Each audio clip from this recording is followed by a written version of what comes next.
So Honey Singh has finally dropped his most awaited track, Part 2 of देसी कलाकार। गाने का नाम है कला स्टार। ले जा तेनू सत्त समुंदरों पार तोहफे विच दे के हार तेनू खूब। और जैसा एक्सपेक्ट किया जा रहा था बिल्कुल वैसा ही हुआ। रिलीज के बाद ही इस ट्रैक ने मल्टीपल रिकॉर्ड ब्रेक कर दिए हैं। सबसे पहले तो ये 1 मिलियन व्यूज कंप्लीट करने वाला इंडिया का फास्टेस्ट म्यूजिक वीडियो बन चुका है। 1 मिलियन व्यूज इस ट्रैक को सिर्फ 20 मिनट में मिल गए थे। उसके बाद अप्रॉक्स सिर्फ 50 मिनट के अंदर इस ट्रैक ने 1 मिलियन लाइक्स कंप्लीट कर लिए। और अभी जब करंटली मैं ये रिव्यू रिकॉर्ड कर रहा हूं, इस ट्रैक के यूट्यूब में 4.6 मिलियन व्यूज है, जो कि लाइव व्यूज नहीं है। आराम से इस सॉन्ग ने 1.5 करोड़ व्यूज क्रॉस कर लिया है अभी तक। और अगर हम लाइक्स की बात करें, currently this song has 2.3 million likes, जो कि फ्यूचर में और भी ज्यादा बढ़ने वाला है। सो इस सॉन्ग ने ऑलरेडी कुछ रिकॉर्ड तोड़ दिए हैं और अभी आगे और भी रिकॉर्ड टूटेंगे for sure. Okay, so after 9 long years Desi Kalakaar is back. और जिन लोगों को बिल्कुल भी आइडिया नहीं है इस ट्रैक के बारे में, क्यों इस ट्रैक की इतनी ज्यादा हाइप है, क्यों इसे हनी सिंह के कमबैक से जोड़ा जा रहा है, मैं थोड़ा सा कॉन्टेक्स्ट दे देता हूं, ठीक है। सो ये ट्रैक कला स्टार हनी पाजी के 9 साल पुराने ट्रैक देसी कलाकार का सीक्वल है, सेकंड पार्ट है। स्टोरी जहां पे देसी कलाकार खत्म हुआ था उसके बाद कंटिन्यू हो रही है। इस ट्रैक का टीजर हमें ऑलरेडी कुछ हफ्ते पहले देखने को मिला था। टीजर ने मल्टीपल रिकॉर्ड ब्रेक किए थे और इस सॉन्ग से भी सेम एक्सपेक्टेशन थी। हनी पाजी के इंडस्ट्री में वापस आने के बाद अब तक का ये सबसे ज्यादा हाइप्ड ट्रैक है, जिसके लिए लोगों ने सबसे ज्यादा वेट किया है। और हफ्तों के इंतजार के बाद finally song is here. Okay, so इस वीडियो में हम हनी पाजी के एल्बम हनी 3.0 का सिंगल कला स्टार को रिव्यू करने वाले हैं और हम ये देखेंगे क्या ये ट्रैक अच्छा है, एवरेज है या फिर बुरा है। सिर्फ रिव्यू नहीं करेंगे, हम पूरे ट्रैक को वॉक थ्रू करेंगे। स्टोरी लाइन में तुम लोगों को समझाऊंगा ट्रैक में म्यूजिक क्या है, स्टोरी लाइन क्या चल रही है, म्यूजिक वीडियो में क्या चल रहा है। So this is not just a review, तुम्हें इस ट्रैक के बारे में और भी बहुत कुछ जानने को मिलेगा इस वीडियो में। और लास्ट में मैं कंक्लूड करूंगा ओवरऑल कि मुझे ये ट्रैक कैसा लगा, क्या ये जो हाइप बनी हुई थी, इतने टाइम से लोग इंतजार कर रहे थे, क्या ये ट्रैक उस हाइप पे खरा उतरता है या फिर हनी पाजी ने हमें डिसअपॉइंट किया है। ओके, सो स्टार्ट करेंगे हम जल्दी से ट्रैक का रिव्यू। उसके पहले चेक कर लेते हैं सॉन्ग ऑफ द डे। के ही काबिल है टूटे दिलों के सिलसिलों में शामिल है, शायद खुद के ही दिल के बन गए कातिल है। तेरे बिना होंगे कहाँ तुझको लगे अब बेपता, क्या होती मंजिल क्या होते लम्हे चाहत में जिस। सो गाने का नाम है तेरे बिन और आर्टिस्ट है दीप हर्क्स। दीप हर्क्स को मैंने इसके भी पहले फीचर किया है और ये जो आर्टिस्ट है ना बहुत ही टैलेंटेड है। अगर हम इस ट्रैक की पर्टिकुलरली बात करें, this song is also really good. Melodic vibe है ट्रैक में, लिरिक्स बहुत ही अच्छी है, ठीक है, और वाइब है पूरे ट्रैक में। सो अगर तुम कोई ऐसा ट्रैक ढूंढ रहे हो जो तुम्हारे प्लेलिस्ट में जाना चाहिए, जिसे तुम रेगुलर सुन सकते हो ना, this is a track for you guys. अगर स्निपेट पसंद आया है, एक बार पूरा ट्रैक सुनना। पूरा ट्रैक बहुत ही बढ़िया है, कंपोजिशन बहुत ही अच्छा है, म्यूजिक प्रोडक्शन बहुत ही बढ़िया है, इवन म्यूजिक वीडियो बहुत ही अच्छा है और ओवरऑल बहुत ही बढ़िया काम कर रखा है भाई ने, ठीक है। बहुत ही टैलेंटेड आर्टिस्ट है, अंडररेटेड है, सपोर्ट डिजर्व करते हैं, ठीक है। इसलिए मैंने स्पेशली इस ट्रैक को आज के वीडियो में डाला है कि आज के वीडियो में एंगेजमेंट ज्यादा होगी तो भाई को सपोर्ट मिलेगा, ठीक है। ओके, सो लिंक मैंने डिस्क्रिप्शन में डाल दिया है। अगर स्निपेट पसंद आया है, जाके पूरा ट्रैक सुनो और भाई को सपोर्ट करो, भाई को प्यार दो। अभी करंटली 5 दिन पहले ये ट्रैक ड्रॉप हुआ है, 700 के आसपास व्यूज है। इससे बहुत ज्यादा डिजर्व करती है ट्रैक। लिंक डिस्क्रिप्शन में है, जरूर जाके चेक करना और ऐसे आर्टिस्ट को सपोर्ट डेफिनेटली करना। Okay, let's now come back to the video. Start करेंगे हम ट्रैक का रिव्यू। उसके पहले जल्दी से चेक कर लेते हैं ट्रैक का डिस्क्रिप्शन। सो तुम लोगों को पता होगा जो देसी कलाकार एल्बम आया था या फिर जो देसी कलाकार ट्रैक था, इस ट्रैक का पार्ट 1, उसमें सारा काम लगभग हनी पाजी ने किया था। लिरिक्स, कंपोजिशन, म्यूजिक प्रोडक्शन सब कुछ हनी पाजी का था।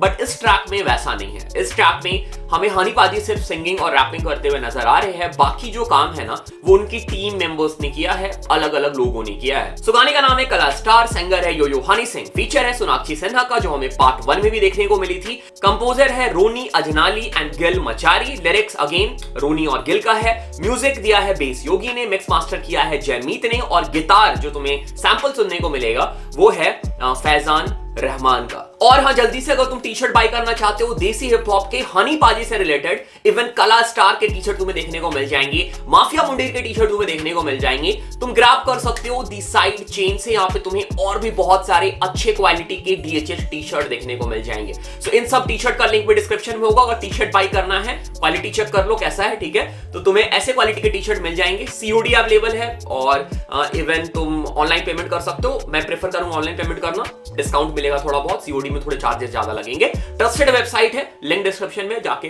खरीद सकते हो। सो जैसे ही ट्रैक स्टार्ट होता है, हमें जो टीजर देखने को मिला था कला स्टार का, उसी टीजर को यहाँ पे रिकैप किया जाता है और उसी टीजर की स्टोरी को हमें जल्दी से कट सीन में दिखाया जाता है।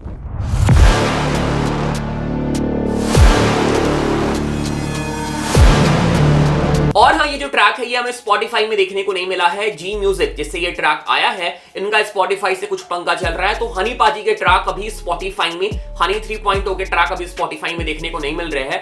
अगर देखने को मिलते हैं ना तो और भी मल्टीपल रिकॉर्ड्स टूटने वाले थे भाई। सो टीजर में मैंने तुम लोग को ऑलरेडी एक्सप्लेन कर दिया था कि देसी कलाकार का पार्ट 1 जब खत्म हुआ था, हनी पाजी को पुलिस ने कर लिया था क्योंकि सोनाक्षी सिन्हा को वो घर से भगा के लेके जा रहे थे। उसके बाद वो टेक्सास के जेल में बंद होते हैं, 9 साल तक वो जेल में रहते हैं और फाइनली वो जेल से बाहर निकल जाते हैं, जो हम टीजर में देख सकते हैं। इसके बाद इनके जो फ्रेंड है वो बाहर वेट कर रहे होते हैं। हनी पाजी अपने फ्रेंड से मिलते ही सोनाक्षी सिन्हा के बारे में पूछते हैं। हनी पाजी के फ्रेंड बोलते हैं कि उनकी शादी हो गई है और वो एम्स्टरडैम में रहते हैं। हनी पाजी बोलते हैं चलो एम्स्टरडैम, और फिर ट्रैक स्टार्ट होता है। तो जैसे ही ट्रैक स्टार्ट होता है, ट्रैक के स्टार्टिंग में ही हमें फैजान रहमान के गिटार सैंपल सुनने को मिलते हैं, इलेक्ट्रिक गिटार सैंपल सुनने को मिलते हैं और इसके बाद बीट ड्रॉप होता है और ट्रैक के वोकल स्टार्ट ही होते हैं ट्रैक के हुक पार्ट से।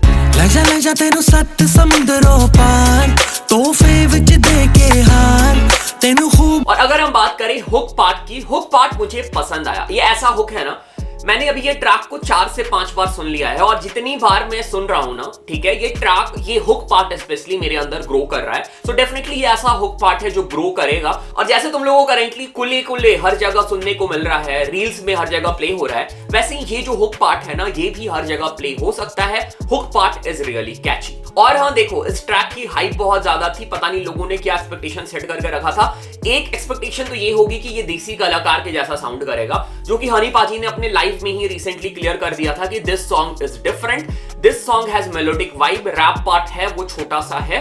और एक चीज ध्यान रखो ना कि ये ट्रैक ना ही कंपोज हनी पाजी ने किया है, ना ही लिरिक्स हनी पाजी के, ठीक है। तो देसी कलाकार जैसा साउंड ये करने वाला ही नहीं था। मेरे दिमाग में तो ये पहले से ही था, बट जिनके दिमाग में था कि ये देसी कलाकार जैसा ही साउंड करने वाला है, शायद वो डिसअपॉइंट होंगे। बट ट्रैक को सुनो, ट्रैक को थोड़ा टाइम दो, डेफिनेटली तुम वाइब पसंद करोगे, जैसा मेरे साथ भी हुआ है। स्टार्टिंग में मुझे थोड़ा सा एवरेज सा लगा था, बट जैसे मैंने 2, 3, 4, 5 बार सुना ना, आई लव्ड द हुक, मुझे हुक पार्ट बढ़िया लगा। और अगर तुम हुक पार्ट के लिरिक्स में ध्यान दो ना, तो हनी पाजी बोल रहे हैं कि तुम्हारा देसी कलाकार वापस आ चुका है तुम्हारे पास और तुम मेरे से आंख में आंख मिलाओ, मुझे देखो मैं वापस आ चुका हूं, ऐसा कुछ लिरिक्स है। सो हुक के बाद हमें ट्रैक का पहला वर्स सुनने को मिलता है और जो वर्स की स्टार्टिंग है ना, वो रैप के साथ होती है। बिगड़े जट फिर अड़ी उत्ते आया, कूड़े जेल विचों सीधा तेरे घर वाल आया।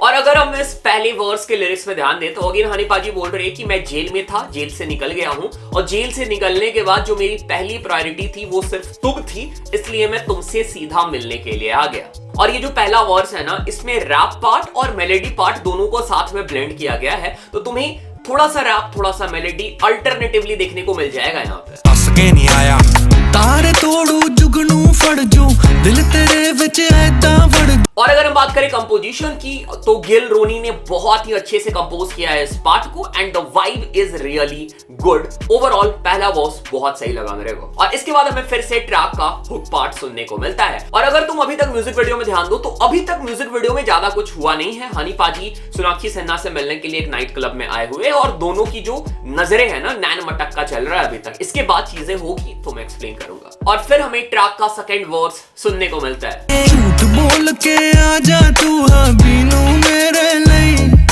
बड़े। Again here composition is really good. पहले वर्स से थोड़ा सा ट्विस्ट किया गया है कंपोजिशन में, जो कि सुनने में बढ़िया लग रहा है। एंड अगेन सेकंड पार्ट में भी फर्स्ट पार्ट के जैसा थोड़ा सा रैप और थोड़ी सी मेलोडी को ब्लेंड किया गया है। एंड अगेन अगर तुम लिरिक्स में ध्यान दो तो तुम्हें पता होगा सोनाक्षी सिन्हा की शादी हो गई है, हमें टीजर में ही पता चल गया था। तो हनी पाजी अगेन यहाँ पे सोनाक्षी को भगाने का प्लान कर रहे हैं कि मैं तुम्हें भगा के ले जाऊंगा। जट कंगड़ ने दिंदा बैग मार के दो एने च चक के फरार में हो जूं आउ जिने च और हनी पाजी सोनाक्षी सिन्हा के लिए जंग करने के लिए भी रेडी है, मतलब एनी हाउ वो उनको भगा के लेके जाने ही वाले हैं। और अगर अभी तुम यहाँ पे म्यूजिक वीडियो में ध्यान दो तो फाइनली हमें हनी पाजी और सोनाक्षी सिन्हा दोनों साथ में देखने को मिलते हैं और एग्जैक्टली वही सीन आता है जो हम लोगों ने टीजर में देखा था। टीजर में इसे कट सीन में दिखाया गया था 1 सेकंड के लिए, जहां पे सोनाक्षी सिन्हा हनी पाजी के सर पे गन रखती है और इसके बाद फिर से हमें ट्रैक का हुक पार्ट सुनने को मिलता है। और अगर तुम इस टाइम पे म्यूजिक वीडियो में ध्यान दो तो सोनाक्षी सिन्हा अपने पुराने प्यार के साथ भागने के लिए तैयार हो जाती है और हनी पाजी अपने उसी कार में जिसमें उन्होंने पहले सोनाक्षी सिन्हा को भगाया था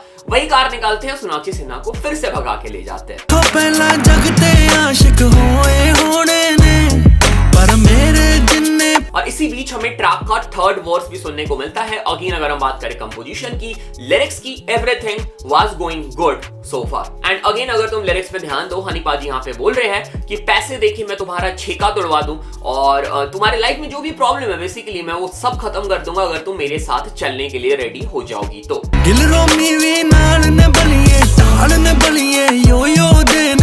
और अगर यहाँ पे तुम ध्यान दो ना तो हनी पाजी बोलते हैं कि गिल और रोनी जो है ना वो भी उनके साथ है और वो उनके सील्ड के जैसे है, ठीक है। सो गिल रोनी ने ही ट्रैक को लिखा है, उनके लिरिक्स लिखा है और गिल रोनी का नेम ड्रॉप कुले कुले में भी हुआ था। तो पंजाबी म्यूजिक में ये मोस्टली होता है कि जो सिंगर्स या फिर जो राइटर्स होते हैं ना वो अपना नेम डाल ही देते हैं, तो यहाँ पे उनके लिए भी शाउट आउट है। So yes, shout out to Gill and Rony. और इसके बाद हमें ट्रैक का फिर से हुक पार्ट सुनने को मिलता है। और अगर हम म्यूजिक वीडियो में ध्यान दें तो हनी पाजी सोनाक्षी सिन्हा को लेके एक प्राइवेट जेट के पास पहुंचते हैं जहां पे उनके फ्रेंड पहले से प्रेजेंट है और सोनाक्षी सिन्हा को उनका पासपोर्ट देते हैं और लास्ट में एक छोटा सा स्किट पार्ट आता है जहां पे वो सोनाक्षी सिन्हा से पूछते हैं कि वो कहां जाना चाहती है। अगेन उनको वहां पे एक टोपी भी देते हैं, वही डोप वाला टोपी जो तुमने सोनाक्षी सिन्हा को देसी कलाकार पहने हुए देखा होगा। Remember this?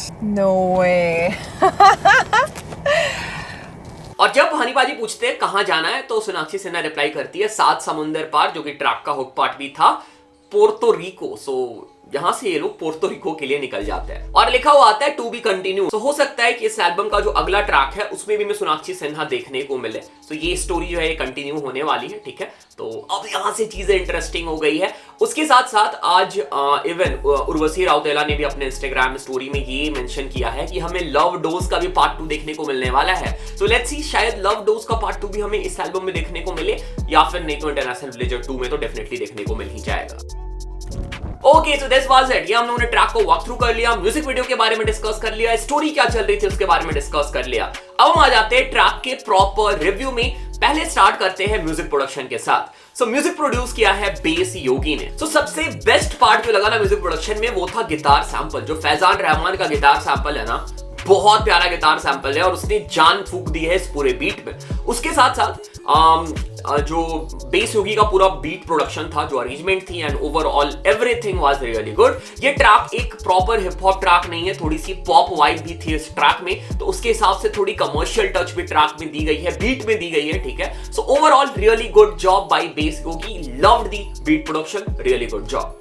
चलो हम लोग आ जाते हैं हनी पाजी के परफॉर्मेंस पे एंड ओवरऑल कंपोजिशन पे जो कि गिल रोनी ने किया है और उनकी राइटिंग। पहले स्टार्ट करते हैं हम हनी पाजी के परफॉर्मेंस से। सो जैसा मैंने एक्सपेक्ट किया था ना कि जब से गिल रोनी हनी पाजी के टीम में आए हैं ना, हनी पाजी की जो ट्रैक्स है उनका लेवल ही चेंज हो गया है। तो मतलब देखो, अभी 4-5 ट्रैक पहले हनी पाजी का ट्रैक कैसा साउंड करता था और अब कैसा साउंड कर रहा है, मतलब बहुत ही ड्रामेटिक चेंज हुआ है गिल रोनी के उनके टीम में आने के बाद। सो मेरी कुछ कंप्लेन थी हनी पाजी के पास्ट ट्रैक्स में कि हनी पाजी का जो इमोशन है ना वो उनकी सिंगिंग में, उनकी रैपिंग में निकल के नहीं आ रही थी, जो पिछले 3-4 ट्रैक से डेफिनेटली हो रहा है और इस ट्रैक में भी हुआ है। इस ट्रैक में जो हनी पाजी ने अपने सिंगिंग के थ्रू कनेक्ट किया है ना वो बहुत अच्छा लगा। उसके साथ साथ हनी पाजी के रैपिंग में वो पुराना वाला एग्रेशन नजर आ रहा है, वो पुरानी वाली वाइब नजर आ रही है जो हम पहले हनी सिंह को एज अ रैपर सुनते थे तब होता था। एंड इवन जो सिंगिंग पार्ट है ना वो भी बहुत अच्छे से निखर के बाहर आया है। सो अगर हम परफॉर्मेंस की बात करें, आई लव द परफॉर्मेंस।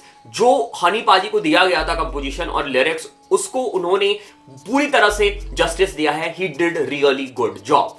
अब हम आ जाते हैं राइटर्स और कंपोजर्स पे, गिल रोनी के ऊपर बात करते हैं। सो ट्रैक को बहुत ही प्यारे तरीके से कंपोज किया गया है। ट्रैक में 3 वर्स थे, लंबा ट्रैक था, बट ट्रैक को आई थिंक इन्होंने ट्राई किया है कि ट्रैक बोरिंग ना हो। कंपोजिशन हर वर्स में चेंज हुई है, पहले वर्स में कंपोजिशन अलग है, अगेन रैप और मेलोडी को कंबाइन किया गया है, कॉम्बिनेशन है दोनों का, ठीक है। पहले पार्ट में थोड़ा सा पहले वर्स में जो रैप पार्ट था वो थोड़ा ज्यादा था, सेकंड वर्स में थोड़ा कम था, थर्ड वर्स में था ही नहीं। सो तीनों वर्सेस थे वो बहुत ही डिफरेंट थे, जिसकी वजह से ट्रैक जो है ना वो मोनोटोनस साउंड नहीं कर रहा है ज्यादा। उसके साथ साथ जो हुक पार्ट था वो भी बहुत अच्छा था, उसका भी कंपोजिशन बहुत प्यारा था, और जो लिरिक्स थी ना वो स्टोरी लाइन के हिसाब से लिखी गई है, ठीक है। अगर तुम देखो ना तो जो स्टोरी लाइन थी कि हनी पाजी इतने टाइम के बाद अपनी एक्स गर्लफ्रेंड से मिल रहे हैं या फिर पुराने प्यार से मिल रहे हैं, और उसी के हिसाब से पूरा लिरिक्स लिखा गया था। So overall really good job by composers and writers. Okay, so अगर हम ओवरऑल रिव्यू की बात करें ना, तो अगर उन लोगों को शायद ये ट्रैक पसंद नहीं आएगा जिन लोगों ने पहले से एक डिफरेंट एक्सपेक्टेशन सेट कर लिया था कि भाई देसी कलाकार जैसा ट्रैक होगा, उसी वाइब में होगा, ठीक है। सो तब तुम शायद डिसअपॉइंट होगे, बट जिन्होंने एक्सपेक्टेशन कुछ वैसा नहीं रखा था और जिनको पता था कि न्यू साउंड होने वाला है, न्यू स्टाइल होने वाला है, वो इस ट्रैक से जरूर खुश हुए होंगे और उनको ट्रैक सुनने में मजा आया होगा। और ये ऐसा ट्रैक है ना जो डेफिनेटली ग्रो करेगा, इवन हुक पार्ट भी ग्रो करेगा और ओवरऑल ट्रैक भी ग्रो करने वाला है टाइम के साथ। और अगर हम बात करें रिकॉर्ड्स की, तो मल्टीपल रिकॉर्ड्स ऑलरेडी टूट चुके हैं और टूटेंगे ही। This song is going to perform really well, और शायद ये हनी पाजी का अब तक का कमबैक के बाद से अब तक का सबसे ज्यादा अच्छा परफॉर्म करने वाला ट्रैक भी बन सकता है definitely. I love the track and I hope ये ट्रैक अच्छा परफॉर्म करे, क्योंकि ये ट्रैक डिजर्व करता है। Okay, so this was it. तुम लोग कमेंट करके बताओ तुम लोग को ये ट्रैक कैसा लगा, क्या ये ट्रैक जितना हाइप बना था उसका वर्थ है या फिर नहीं, क्या तुम लोग डिसअपॉइंट हुए या फिर तुम लोग को मजा आया, कमेंट करके बताओ। बाकी अगर तुम लोग मेरे रिव्यू किसी पार्ट से एग्री डिसएग्री करते हो, feel free to comment down, और अगर हनी पाजी के फैन हो तो भाई कमेंट करते रहो, भाई स्पैम करो नीचे। और उसके साथ साथ अगर तुम मेरा म्यूजिक प्रोडक्शन का कोर्स ज्वाइन करना चाहते हो, म्यूजिक प्रोडक्शन सीखना चाहते हो, ठीक है, तो मैंने एक कोर्स लॉन्च किया है ग्राफी के साथ मिलकर, जिसका नाम है म्यूजिक प्रोडक्शन फॉर बिगिनर्स, जहां पे मैं FL स्टूडियो में म्यूजिक प्रोडक्शन सिखा रहा हूं। कोर्स की प्राइस है सिर्फ 999 रुपीज, 30+ लेक्चर है, बहुत कुछ है, बहुत प्यार से कोर्स बनाया है, तो चेक कर लेना। अगर ज्वाइन करना है तो प्लीज कोर्स ज्वाइन कर लेना। बाकी टी-शर्ट बाई कर सकते हो दी साइड चेन से। और this was it, thanks for watching, thanks again, thanks a lot, take care.